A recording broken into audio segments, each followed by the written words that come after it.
नमो बुद्धाय, जय भीम. भगवान बुद्ध आणि त्यांचा धम्म प्रश्नावली सदरमध्ये आपले स्वागत आहे. मित्रहो, भगवान बुद्ध आणि त्यांचा धम्म प्रथम खंड भाग पहिला, जन्मापासून परिवाज्येपर्यंत यामधील 4 बालपण आणि शिक्षण. महामानव डॉक्टर बाबासाहेब आंबेडकरांनी बुद्धांच्या बालपणाकडे पारंपरिक कथांपेक्षा तर्कशुद्ध, मानवतावादी आणि वास्तववादी दृष्टिकोनातून पाहिले आहे. बाबासाहेब आंबेडकरांनी बुद्धांच्या जन्माशी संबंधित अनेक पारंपरिक चमत्कारिक कथा नाकारल्या आहेत. त्यांनी सांगितले की बुद्धांचे जीवन हे मानवी अनुभवांवर आधारित आहे, दैवी नव्हे. त्यामुळे बुद्धांना देव नव्हे तर महान विचारवंत आणि मानवतावादी म्हणून मानले आहे. सिद्धार्थ गौतम लहानपणापासूनच दयाळू, शांत आणि विचारशील होते. इतरांच्या दुःखाबद्दल त्यांना अत्यंत संवेदनशीलता होती. हीच करुणा पुढे त्यांच्या धम्माची पायाभूत ठरली. राजघराण्यात जन्म असूनही त्यांना अत्यंत ऐश्वर्यपूर्ण जीवन दिले गेले. शुद्धोधन यांनी त्यांना दुःखापासून दूर ठेवण्याचा प्रयत्न केला. सिद्धार्थाला फक्त युद्धकला नव्हे तर नैतिकता, विचारशक्ती आणि ज्ञान यांचे शिक्षण दिले गेले. आंबेडकरांनी दाखवले की बुद्धांचे शिक्षण सर्वांगीण होते. बालपणातच सिद्धार्थाला जीवनातील दुःखाची जाणीव होऊ लागली. ही जाणीवच पुढे त्यांच्या सत्यशोधाची सुरुवात ठरली. आंबेडकरांनी हे स्पष्ट केले की बुद्धांचे विचार अनुभव आणि निरीक्षणातून विकसित झाले. डॉक्टर आंबेडकरांच्या मते बुद्धांचे बालपण हे मानवी मूल्यांनी समृद्ध, तर्कशुद्ध विचारांनी घडलेले आणि दुःखाच्या जाणीवेतून उभे राहिलेले होते. म्हणूनच बुद्धांचा धम्म हा अंधश्रद्धेवर नव्हे तर अनुभव, तर्क आणि करुणेवर आधारित आहे. याच बुद्धांच्या बालपण आणि शिक्षण यामधील अल्पशा माहिती प्रश्नावली माध्यमातून आपण बघणार आहोत. सर्व प्रश्नांची स्पष्टीकरणासहित अचूक उत्तरे आपण बघणार आहोत. व्हिडिओ शेवटपर्यंत पहा. प्रश्न क्रमांक 1. सिद्धार्थाच्या शिक्षणात कोणत्या गुणांवर विशेष भर होता? ए. केवळ युद्ध, बी. नैतिकता आणि विचारशक्ती, सी. व्यापार, डी. संगीत.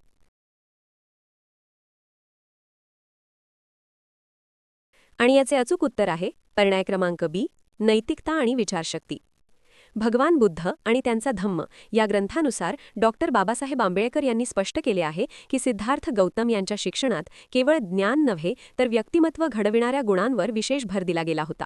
सिद्धार्थ गौतमच्या शिक्षणातील प्रमुख गुण: 1. करुणा, इतरांच्या दुःखाची जाणीव आणि त्यांच्याबद्दल सहानुभूती ठेवणे.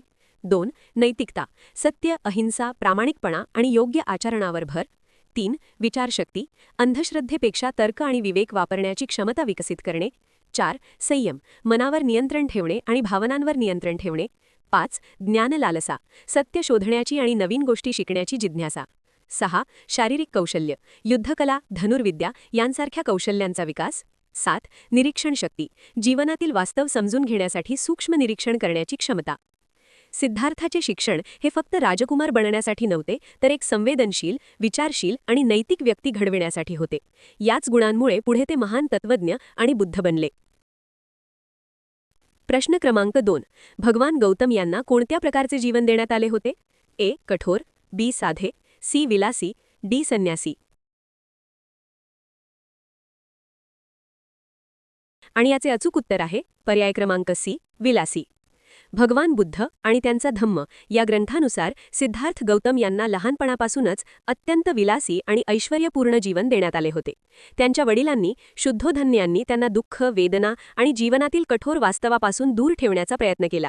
राजवाड्यात सर्व प्रकारच्या सुखसोयी, आराम आणि आनंदाची साधने उपलब्ध करून देण्यात आली होती. त्यांना बाहेरील जगातील दुःखद दृश्ये जसे आजारपण, वार्धक्य, मृत्यू यांसारखी दृष्टी दिसू नयेत याची काळजी घेतली जात होती. सिद्धार्थ गौतम यांचे बालपण पूर्णपणे सुरक्षित, सुखसोयींनी भरलेले आणि वास्तवापासून दूर ठेवलेले विलासी जीवन होते. परंतु याच जीवनामुळे पुढे त्यांना खऱ्या जीवनातील दुःख जाणून घेण्याची तीव्र इच्छा निर्माण झाली आणि तेच त्यांच्या ज्ञानप्राप्तीच्या मार्गाचे पहिले पाऊल ठरले. प्रश्न क्रमांक 3. सिद्धार्थ गौतम यांना दुःखाची जाणीव होण्यामागील मुख्य कारण काय होते? ए. गरिबी, बी. आजारपण, सी. मानवी जीवनातील वास्तव, डी. युद्ध. आणि याचे अचूक उत्तर आहे पर्याय क्रमांक सी. मानवी जीवनातील वास्तव. भगवान बुद्ध आणि त्यांचा धम्म या ग्रंथानुसार सिद्धार्थ गौतम यांना दुःखाची जाणीव होण्यामागील मुख्य कारण म्हणजे मानवी जीवनातील वास्तवाचे निरीक्षण होय.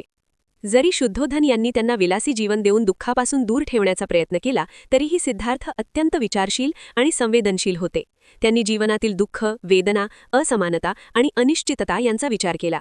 त्यांची तीक्ष्ण निरीक्षण शक्ती आणि करुणा यामुळे त्यांना इतरांच्या दुःखाची जाणीव झाली. मानवी जीवनातील दुःखाचे वास्तव समजणे आणि त्यावर विचार करणे हेच सिद्धार्थ गौतम यांना दुःखाची जाणीव होण्यामागील मुख्य कारण होते.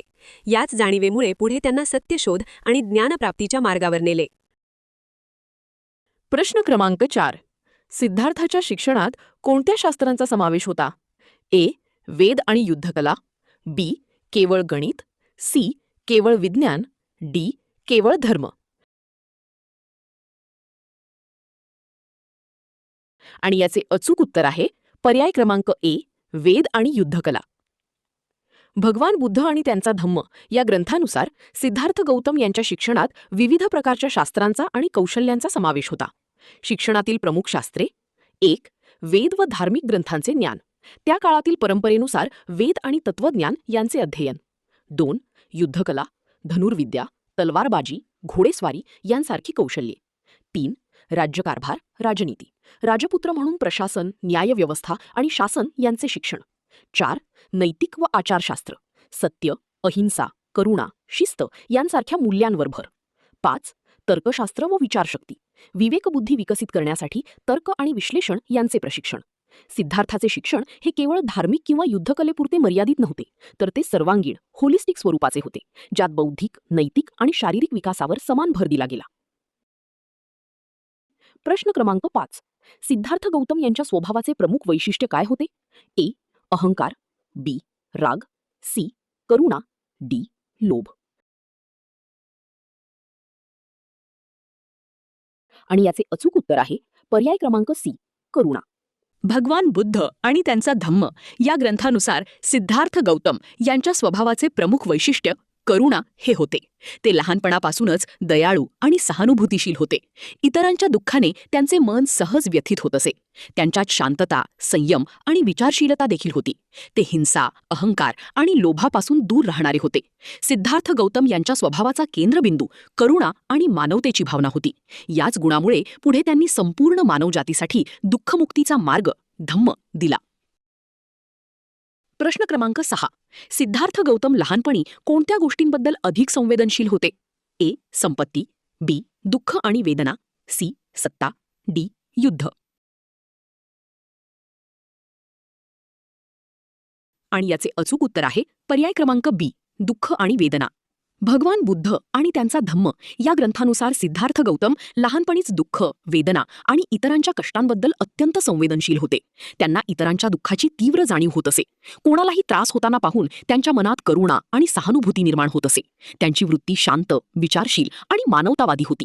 ते केवळ स्वतःच्या सुखाकडे न पाहता इतरांच्या कल्याणाचा विचार करत असत. सिद्धार्थ गौतम लहानपणी मानवी दुःख, वेदना आणि जीवमात्रांबद्दल करुणा या गोष्टींबद्दल सर्वाधिक संवेदनशील होते. याच गुणामुळे पुढे ते जगाच्या दुःखातून मुक्तीचा मार्ग शोधणारे बुद्ध बनले. प्रश्न क्रमांक 7. सिद्धार्थ गौतम यांच्या जीवनात शिक्षणाचा उद्देश काय होता? ए. राजा बनवणे. बी. संपत्ती मिळवणे. सी. युद्ध जिंकणे. डी. ज्ञान आणि नैतिकता विकसित करणे. आणि याचे अचूक उत्तर आहे पर्याय क्रमांक डी. ज्ञान आणि नैतिकता विकसित करणे. भगवान बुद्ध आणि त्यांचा धम्म या ग्रंथानुसार सिद्धार्थ गौतम यांच्या जीवनात शिक्षणाचा उद्देश केवळ माहिती मिळवणे नव्हता, तर संपूर्ण व्यक्तिमत्वाचा विकास घडवणे हा होता.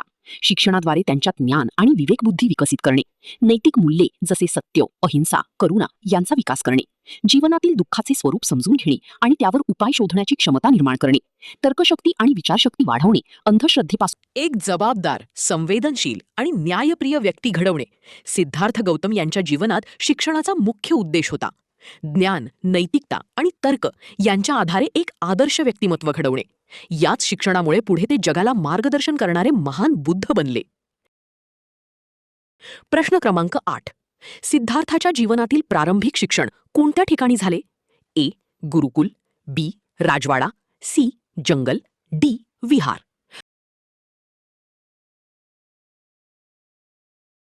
आणि याचे अचूक उत्तर आहे पर्याय क्रमांक बी. राजवाडा.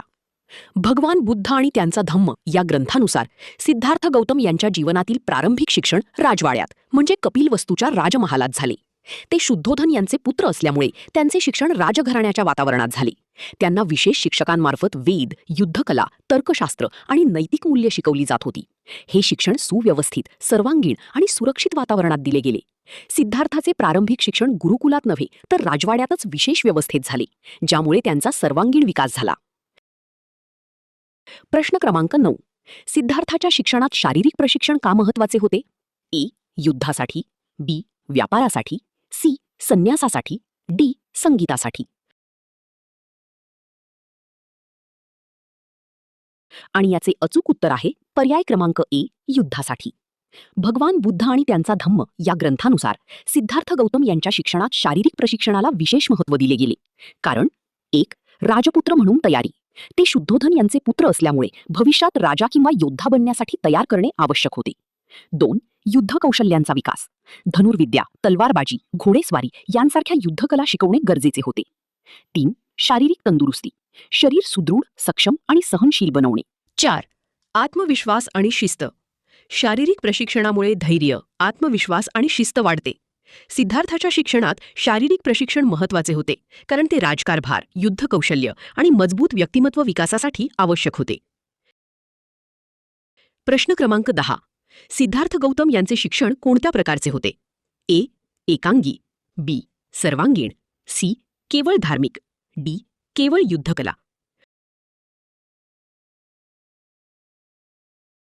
आणि याचे अचूक उत्तर आहे पर्याय क्रमांक बी. सर्वांगीण. भगवान बुद्ध आणि त्यांचा धम्म या ग्रंथानुसार सिद्धार्थ गौतम यांचे शिक्षण सर्वांगीण प्रकारचे होते. त्यांच्या शिक्षणात बौद्धिक, नैतिक आणि शारीरिक या तिन्ही घटकांचा समावेश होता. त्यांनी वेद, तत्वज्ञान, तर्कशास्त्र यांसारखे ज्ञानात्मक विषय शिकले. त्याचबरोबर नैतिक मूल्ये जसे सत्य, करुणा, अहिंसा यांचा विकास करण्यात आला. युद्धकला, घोडेस्वारी यांसारख्या शारीरिक प्रशिक्षणालाही महत्त्व दिले गेले. सिद्धार्थ गौतम यांचे शिक्षण हे एकांगी नसून सर्वांगीण आणि संतुलित होते, ज्यामुळे त्यांचा पूर्ण व्यक्तिमत्व विकास झाला.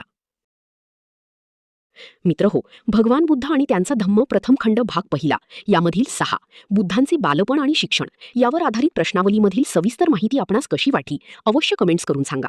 व्हिडिओला लाईक करा, सबस्क्राईब करा. शिवाय वाचनीय आवड असणाऱ्या आपल्या सर्व मित्रबांधवांना शेअरही करा. आपल्या भगवान बुद्ध आणि त्यांचा धम्म प्रश्नावली सदरमधील नेक्स्ट व्हिडिओ 7 सुरुवातीची लक्षणे अवश्य पहा. जय भीम, जय बुद्ध.